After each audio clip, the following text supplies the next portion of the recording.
Today I am joined by Aaron Calver of Gwangju FC in the K League. Thank you so much for joining me today, Aaron. Not a problem. Thanks for having me. We'll start with my opener question, which is a very, very simple one.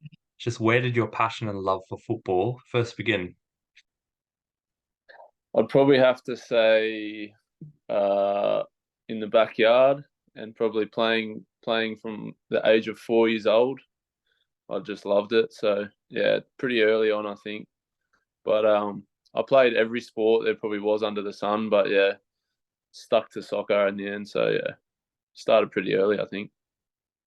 We all sort of have a dream growing up about being a professional sports player. It's not always football, but sometimes it is football. And many of us have that realization that it's pretty unrealistic that it's not going to happen.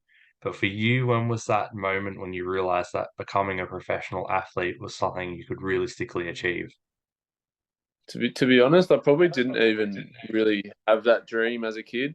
Um, Probably wasn't until I was about, I don't know, 11 or 12 when I started to make some rep teams and some state teams that I kind of realized, oh, I could do this. And then it kind of became a dream to try and make it happen from there.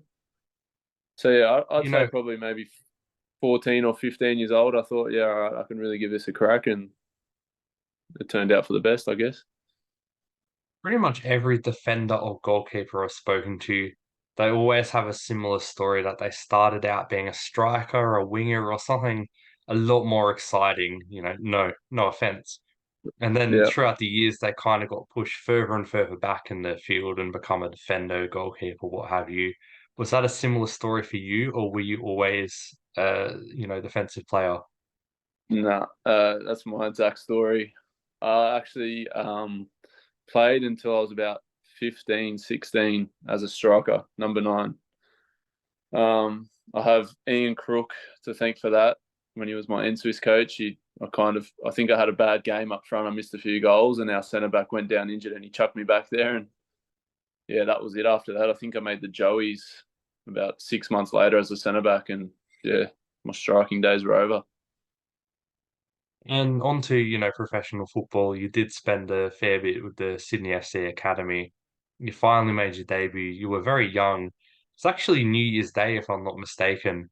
And you come on pretty early in the match, so you probably weren't expecting to be involved in the squad, let alone Yeah. maybe playing a bit more than a few minutes. But you come on, I think, 14th or 15th minute due to an injury. What was that whole debut experience like for you? And personally, how do you think it went? Do you think maybe the fact that you kind of chucked in unexpectedly in the deep end early on in the match may have helped to calm the nerves a little bit too? Yeah, it was quite strange to be honest because I hadn't actually trained with the first team. Yeah, I was still training with the youth team, and then I think maybe all of the centre backs went down in the first team, and I think Adam Griffiths was under an injury cloud, so they took me to Adelaide. I think I'd have a day off school on the Friday or something like that. Oh, no, sorry, no, it was New Year's Eve. But yeah, um, went there. I obviously didn't expect to play at all, and then yeah, like you said, kind of just didn't even really get to warm up, just straight on the pitch, and had no time to think. It was just kind of game on, and yeah, I didn't really get time to have nerves. So yeah, I thought I held my own, and I was quite happy with how it went. So no kind of complaints out of that. And after that, I think you were maybe 16, 17. You were very, very young, particularly for a defender. You started to get more involved in the squad, more involved with professional football. As such a young guy, did you find maybe people were trying to, bully you off the ball or like intimidate you? Or was it one of those things where you stepped into professional football and it was, a pretty easy transition for you? Yeah, no, I didn't feel like I got bullied or anything that like that. I think because I'm quite tall, it was probably lucky. Um, so I found the physical side quite normal. So yeah, I think yeah, 6'1", I think helped me a lot, and I probably haven't grown since I was that age. So And you did move on from Sydney to go to Western United, not too long after. You spent a few years at Sydney. Western United were obviously a new club when you first joined them. Sydney is this big established club, New South Wales, go on the Victoria. What was it about Western United that made you want to take the punt on them to essentially not only go to a new team, but go to a new state, a new club?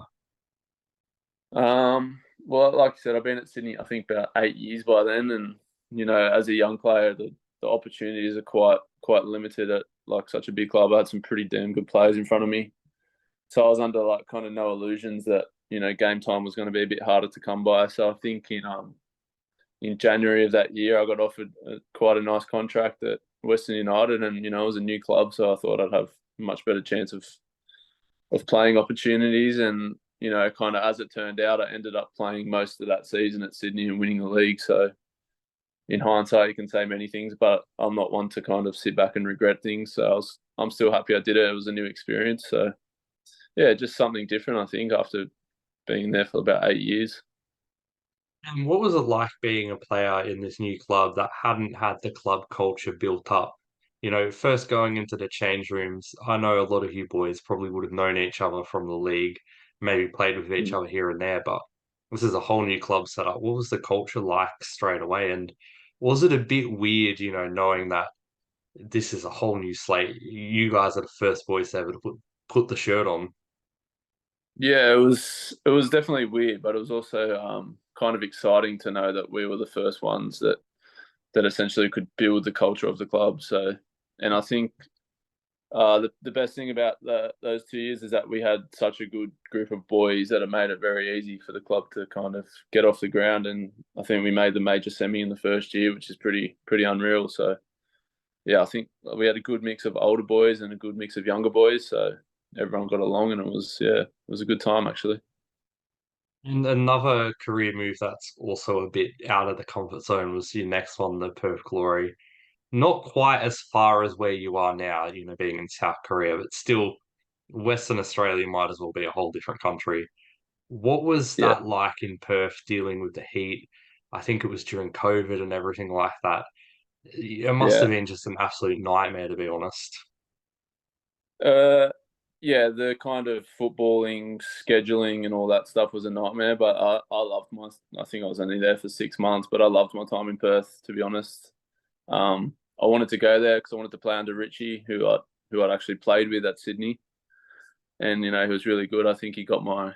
I kind of probably left Western United with a bit less confidence than I'd be happy with, and he kind of put me straight back on track. And yeah, I think I played 10 games and got the move here. So in hindsight, for me, it was a good move, and yeah, I love Perth, but yeah, like you said, it was a nightmare year with logistics, and made our time in the league pretty tough.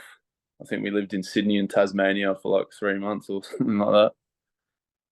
In South Korea, where you are now, it's very different to Australia, very different to anything you may have experienced before. A lot of footballers I talk to that have gone to South Korea, like Wilkinson, Matt Mackay, they kind of have said they've known a little bit about South Korea, but once they've got there, it's kind of been pretty different to what they've expected. Is it the same story for you? And if so, Yeah. what was the most unexpected thing for you when you actually got here? Yeah, like so you obviously hear stories from other players that have played here, and you believe it, but you kind of think, oh, like how different can it be? And then it's not until you get here when it's like, all right, I understand everything now. But even saying that, I think every player would still take the opportunity with the kind of step up in the league and the money, obviously. Um, yeah, but for me, the biggest the biggest difference is like the culture around training, and the it's all it's a hierarchy kind of thing. Whatever the coach says, like that's it, and no complaints, and kind of everyone follows suit. So it's kind of sink or swim, I'd say. And with speaking of the training, I've heard they absolutely go hard at training. It's unreal, how much effort they put into it. Is that true? Yeah, Do they go as hard as yeah, what they say? 100% true. It's mentally, physically, 100% every day. If you think you can have like half a day where you kind of just take it a bit, nah, forget about it. They're straight onto you. It's tough, to be honest. It's very tough, and the mental aspect of it, I think, is tougher than people realize. So yeah, it's definitely not all roses, that's for sure. And off the pitch, exploring South Korea, have you had much of a chance to go, have a look around, maybe go to restaurants, all that sort of thing? If so, in terms of food and everything, has there been anything that's a bit of a standout to you? Matt Mackay, I mentioned earlier, I interviewed him for my book and he spent about 15 minutes talking about Korean barbecue. So is there anything Yeah. like that for you that's, a big love in South Korea? Yeah, like I'm in Gwangju. It's not like it's kind of bit of a rural kind of sleeping working city. So, every chance I get, I kind of try and get out and get up to Seoul, or I've pretty much covered, I think, most of the country that there is to see just on days off and whatnot, which is good. It's been a great experience. But yeah, like in Gwangju, there's probably not a lot to do, to be honest, but there's still good food, good things you can do, and probably like they have a good stew. It's called kimchi stew, and I think that's been pretty good for me. They actually eat it the night before the games, and when I first got here, I was like, oh, there's no way. But like as I've been here longer, I've started eating it before games, and doesn't. Yeah, it's good. I think.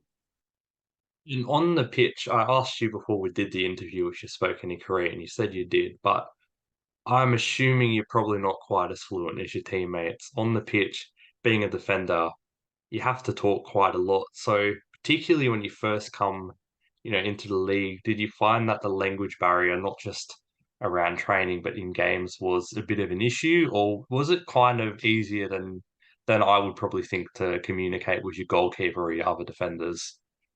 I think in the games it's not too bad in training because they probably know enough basic English words that you need for a game, and I probably know enough basic Korean words, so you can kind of make it work. And obviously, we're not having in-depth conversations, but we can kind of get points across to each other if we have to. So, but even still, I think it's pretty like it's a universal kind of understanding football. Like go, stay, left, right. Like there's not too much to it. I think.